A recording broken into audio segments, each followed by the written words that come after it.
In Matthew chapter 20, starting in verse 25, we read an exchange that Jesus had with his disciples. So Jesus called them to himself and said, "You know that the rulers of the Gentiles lord it over them, and their great men exercise authority over them. It is not this way among you, but whoever wishes to become great among you shall be your servant, and whoever wishes to be first among you shall be your slave. Just as the Son of Man did not come to be served, but to serve, and to give his life a ransom for many." And when we consider those spiritual practices, those disciplines that help us to grow in our walk with Christ, we have to consider the idea of service. This passage tells us that it is God's desire for us to be serving one another. And in fact, that Jesus came not to be served, as he certainly deserved as the creator and sustainer of the universe, but to serve and to give. And if we're going to follow the example of Christ, then we too need to serve. And sometimes we think about service as just taking place in the confines of the church property.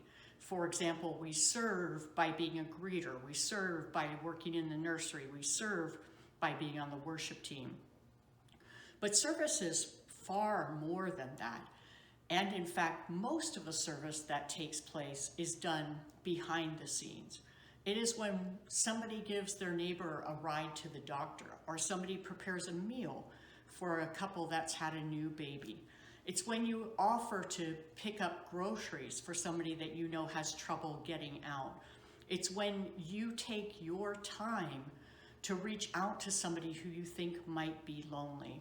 So I would encourage you today to think about areas where you might serve. And in the confines of COVID-19, you might want to look for those areas close to home. How can you serve your family and be an example of what it means to love Jesus? How can you serve your coworkers and let them see Christ's love in you? How can you serve your immediate neighbors and be a testimony of what it means to follow the one who came not to serve, not to be served, but to serve?